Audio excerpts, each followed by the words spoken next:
Have you ever seen people get really hyped up about something that you just don't get the craze for? Well, that is me with Kaiju number 8. Don't worry though, I'm not going to go calling this series an industry plant. However, the most enjoyment I have gotten out of this series is riling up my buddy Biggles because he loves this series. This show is awesome. You shut your fucking mouth, Crimson, and the manga was great. For a quick recap, Kaiju number 8 follows the story of a once hopeful Kafka Hibino who dreamed of joining the Defense Force but always flunked the tests due to his inability to sync with the suits that every soldier uses. By the time he's 30, he's ready to give up when a small flying kaiju appears before him and crawls down his throat. Thus, Kafka becomes Kaiju number 8 and decides to use his powers to fight kaiju. The plot for this show doesn't really have any frills. It's a bare bones, straightforward action plot about a dude who can turn into a kaiju, deciding he wants to go fight kaiju. If you have trouble following that, you have much bigger problems on your plate. Summer 2025 brought us the return of the anime with Season 2 covering the training arc and the start of the war arc. Basically, the season starts out with one of the more intense moments where Isao fights Kaiju number 9. Then moves into a much slower training arc / time skip and then picks back up as it adapts the start of the final arc of the series. Look, Kaiju number 8 is by no means a bad series. I do get enjoyment out of watching it. And I just need to preface everything that I am going to say about my feelings about this show with that statement before Captain Sunken Cost Fallacy hits me up with a raging DM. You just want to get pegged by Sunk Kaiju number cost 8. fallacy. Nah, man, it was a good ending.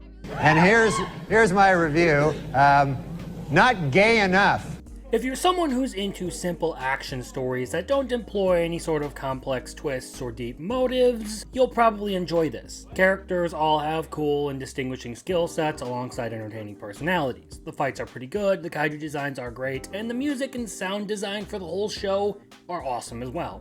But for all the things that I do genuinely like about this show, it lacks something for me to really latch onto it. In terms of story, Kaiju number 8 is by no means a masterfully written one. It's a very straightforward plot that is fairly akin to what your standard action movie plot would be. And to explain why I find this show somewhat lacking in a lot of departments, I kinda need to talk a little bit about how I evaluate storytelling.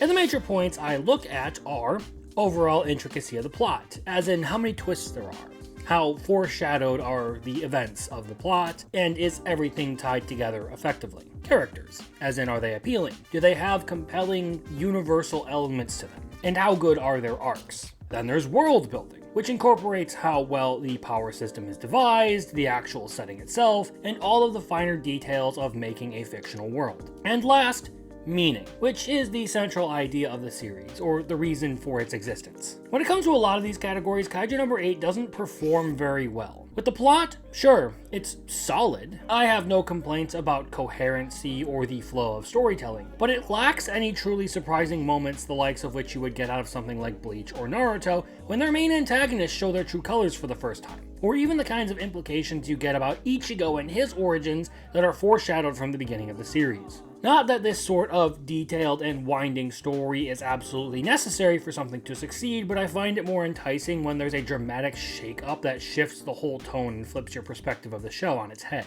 Much the same way the anime Clevitas did when you learned the truth about magic. With characters, there's similar issues. Kaiju number 8 opts for the rule of cool with its cast, but its rather compact plot doesn't really offer you much in terms of exploring those characters, their motivations and morals, or what makes them tick. Often, it's really just, I'm in the Defense Force because I lost someone, or my family comes from a line of Defense Force members. I will give the anime that some of the personalities are interesting. Kikoru is basically a tsundere with a battle axe. Vice Captain Hoshina and Captain Narumi are the high-skill, big bravado kinds of male characters that I actually do like seeing. But me liking the character and being deeply attached to them are two different issues. Hoshina and Narumi certainly are cool, but it's not exactly like I would put them anywhere near my favorite characters. They kick ass and have a few good moments, but the buck stops there. I don't get to see anything that I find compelling. A lot of characters are really just tough guys who kick ass and never really have any major moment of character growth. You could argue that this would be Kikoru, but she's the same before and after Dad gets got by Kaiju number 9. And even the main character Kafka has issues. There are times where he is really cool, like when he stops Kaiju number 10, or when he comes to the rescue at the end of season 2. Hell, I even find it commendable that he wouldn't use his powers to cheat on the exams. But at the same time, there are moments where the show likes to try to humiliate him that just don't sit right with me. He's so silly! He's so silly! World building isn't exactly there either. It has some small tidbits about kaiju ecology and gives some basic reasons for why some people unlock more of the suit's powers than others. It works really well, it doesn't leave any gaps, but it also doesn't do anything impressively creative.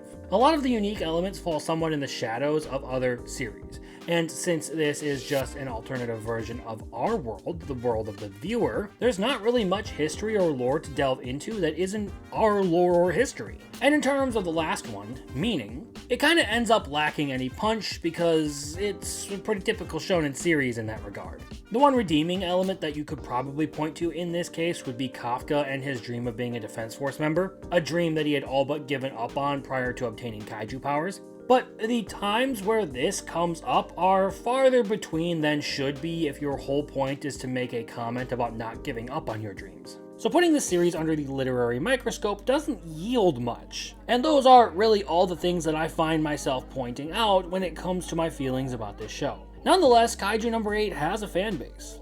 It's not as if there isn't an audience for this kind of fiction, the purely adrenaline kind of action storytelling that it has to sell. If you're looking for a cool series to watch that steps to the side of your typical shonen setup, this will do you good. It has an adult cast, it has good fights, strikes a decent balance between seriousness and levity, and takes on a bit of an unconventional route with the kaiju genre that makes it at least grab your attention for that level of creativity. So it's a decent watch, even for a pretentious asshole like me. But I'd never put it anywhere near the greatest anime of all time.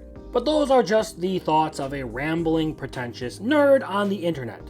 If you enjoyed the video, consider hitting the like button, and also leaving a comment so that the algorithm picks this up. I would appreciate that. And if you want more, feel free to subscribe because I will be continuing to do videos. Hopefully, I'll see you next time. It's not a fucking romance anime. Look, action, adventure, sci-fi. Well, neither was fucking My Hero Academia, and people still got up in arms about it. You want to know why? Because people want the hero to get the girl, you fucking mom. That's fucking My Hero is different. Every fucking scene they're together, they're like, yeah, somehow My Hero is less fucking gay than this series. That should not be said about anything. This show is fucking awesome. You shut your fucking mouth, Crimson, and the manga was great.